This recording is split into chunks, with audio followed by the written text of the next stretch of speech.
আমি এটাই জানতে চাইছিলাম যে তুমি যে এই চলে যাচ্ছ শুধু এইটুকুই তোমার চাওয়া নাকি তোমার আরো অন্য কিছু প্রয়োজন আছে? ফির তো প্রয়োজনের কথাটা বলতে লেগেছিস। মোর তোর কাছে কি প্রয়োজনটা থাকতে পারে? এইবার বরং সোজা কথাটা সোজাভাবে বলি। ভাবছিলাম ইঙ্গিতটুকুই যথেষ্ট, কিন্তু এখন দেখছি তা না। হয় তুমি আমার কথা বুঝতে পারছো না, না হলে বুঝতে চাইছো না। মো সত্যি কিছু বুঝতে তো পারছি না। তুমি কি আমার কাছে মুক্তি চাও বাহা? এই যে বললে তুমি একদিন মন চাইলে আবার ফিরে আসবে, এটা কি ছেলে ভোলানো কথা নাকি সত্যি কথা বলছো? কোনটা? তোর কথাটা মো সত্যি বুঝতে তো পারছি লড়ছি বাবু। বাহা, সংসারের নিয়ম এটা নয় যে ভালো লাগছে না বলে যখন খুশি চলে গেলে আবার যখন খুশি ফিরে এলে একদিন, এটা হতে পারে না। মো জানি সংসারের নিয়মটা এটা লয়, কিন্তু মোদিকের জীবন তো সকল কিছু তো আর সংসারের নিয়মটা মেনে হয় নাই। তাহলে বা এটাই সংসারের নিয়মটা মেলে হবে কিসের লিখে বল? বাহা, আমি বোধহয় তোমাকে বোঝাতে পারছি না। আমি বলতে চাইছি যে তুমি আমার কাছে কি মুক্তি চাও, আর চাইলে সেটা পার্মানেন্ট না টেম্পোরারি, কোনটা?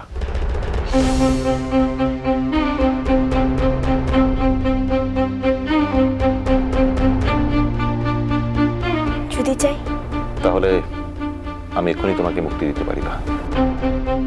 আমি জোর করে কাউকে নিজের কাছে আটকে রাখার কথা কখনো ভাবতেও পারি না। জীবন তো একটাই, তাই এতগুলো স্যাক্রিফাইস করার কোনো মানে হয় না। কে কি ভাবলো এসব মাথায় নিয়ে নিজের ইচ্ছেগুলোকে অপূর্ণ রেখো না বাহা। যদি দরকারটা হয় তাহলে মো জানেন বুক।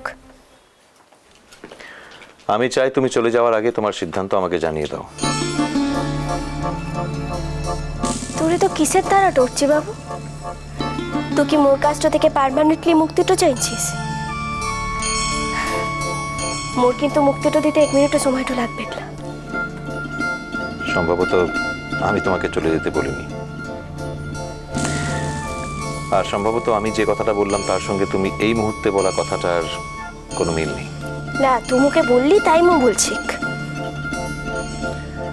চলে তুমি আমার কাছ থেকে যাচ্ছ, তাই আমার তরফ থেকে জানিয়ে দেওয়া দরকার আমি কি ভাবছি। দেখো, তুমি যদি টেম্পোরারি যেতে চাও তাতেও আমার কোনো আপত্তি নেই, আবার তুমি যদি পার্মানেন্টলিও যেতে চাও তাতেও আমার কোনো আপত্তি নেই।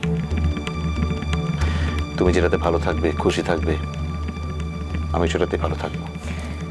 তুই আগতে খুব পজেসিভ ছিলি চড়ছি বাবু। সেই কথাটা তো একবারও বলিনি। সেন্স অফ পজিশন তখনই থাকে যখন কারো জীবনের নিয়ন্ত্রণের চাবিটা আমার হাতে থাকবে, সেটাই যখন আর নেই। এনিওয়ে, দ্বিতীয় কথাটা তোমাকে এখনো বলা হয়নি। আর কি কথা আনছে চড়ছি বাবু? দেখো, কাল বাদে পরশু রাজার জন্মদিন, আর এই বাড়িতে রাজার প্রথম জন্মদিন। সেদিন যদি তুমি থাকতে তাহলে ওর খুব আনন্দ হতো। রাজা তোমাকে খুব ভালোবাসে, আর একটা বাচ্চার ভালোবাসার মধ্যে তো অন্য কোনো ইকুয়েশন হতে পারে না। তাই তুমি যদি আর 2 দিন থেকে যেতে তাহলে। পরশুদিন রাজার জন্মদিন তো মোর তো মনতেই ছিল লালা, দরকারটা হলে মোর যাওয়াটা পিছাইন দিতে হবে। এটা শুধু একটা অনুরোধ। খুব অসুবিধা হলে কোনো দরকার নেই, বাদ দাও। কিন্তু ইনফরমেশনটা তোমাকে জানানো উচিত ছিল বলে আমি তোমায় এটুকু বললাম। তাই আসলে তো অনেক কিছু মনে থাকে না, ভেবেছিলাম হয়তো তোমার মনে থাকবে কথাটা, কিন্তু যখন নেই বাদ দাও। মো থাকবো করছি বাবু, ও রাজা বাবু জন্মদিনটা তো থাকবো। ও জন্মদিনটা মোর নিজের হাতেই পালনটা করব। মোর মাটো লাই হতে পারি, মাসিটা তো বটেই। কিন্তু তোমার যাওয়ার তো সমস্ত ব্যবস্থা পাকা, টিকিট কাটা, রিজার্ভেশন করা।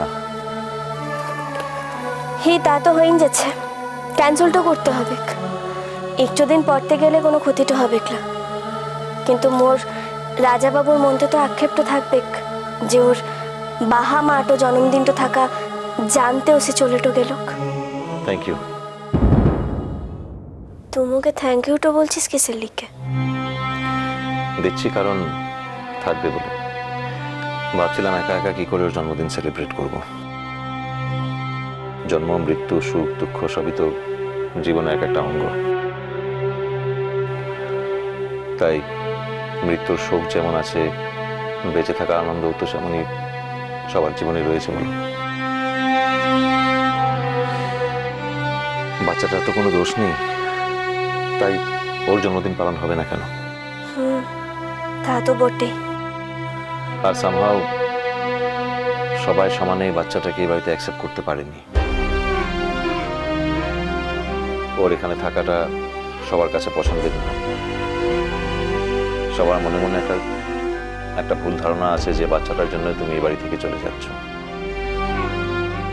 আমি আমার জীবনে মনকে বেশি ইম্পর্টেন্স দিয়েছি, তাই তার বাচ্চাটার দায়িত্ব আমি কাঁধে তুলে নিয়েছি। সবাই এটাই ভাবে, কিন্তু আসল ঘটনা তা নয়। মনকে আমি আমার জীবনে কখনো অস্বীকার করিনি। আমি শুধু মনের প্রতি নিজের মানবিক কর্তব্যগুলো পালন করেছি। হ্যাঁ, আমি অস্বীকার করব না, মনের আমার জীবনে একটা আলাদা জায়গা আছে, কিন্তু সেটা কখনোই বাহাকে অস্বীকার করে না, বাহাকে খাটো করে নয়। বাহার যে জায়গাটা আছে সেটা অন্য কারো নয়, কেউ নিতে পারে না।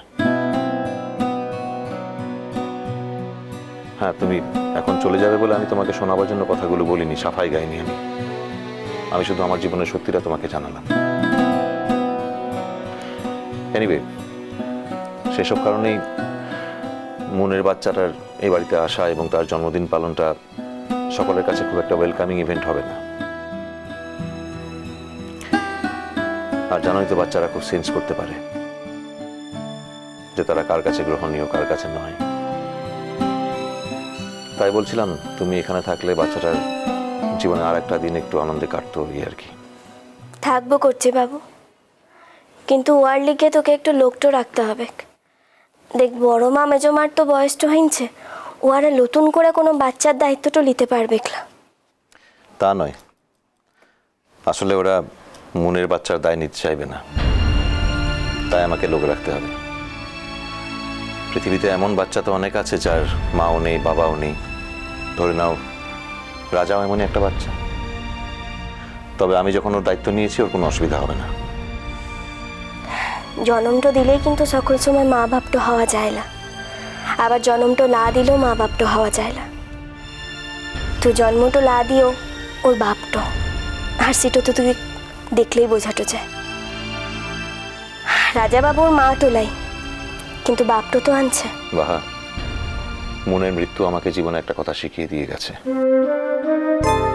আমি আগে খুব গো ধরতাম, জেদ ধরতাম, নিজের মন থেকে যেটা বিশ্বাস করি সেটা জোর গলায় বলতাম সব সময়। কিন্তু মনের মৃত্যুর পর আমি শিখেছি যে মানুষ যেটা বিশ্বাস করে তার সামনে দাঁড়িয়ে হাজারবার বললেও সেই বিশ্বাস থেকে সে নড়তে পারে না। তাই এখন আমি আর তর্ক করি না, জেদ ধরি না।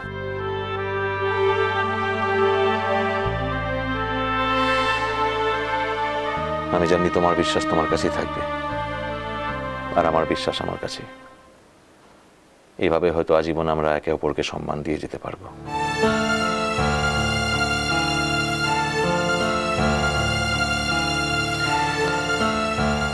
আমার যা বলার ছিল আমি বলেছি, এবার আমাকে বেরোতে হবে। বলছি, মু তো একটু দিন পরতেই চলে যাব, এই দুটো দিন যদি অফিসটা লা যেতিস। না বা, আমি এমনটা করব না। তুমি যখন থাকবে না, এই কাজটায় আমাকে ভরসা দেবে, আশ্রয় দেবে। তাই তুমি দুদিন পরে চলে যাচ্ছ বলে আমি আজ এই কাজটাকে অবহেলা করতে পারবো না, কারণ আমি জানি এই কাজটা আমাকে বাঁচিয়ে রাখবে, আর কেউ না। আচ্ছা, আসি। মিষ্টি কুটু মিষ্টি কুটু মিষ্টি কুটু।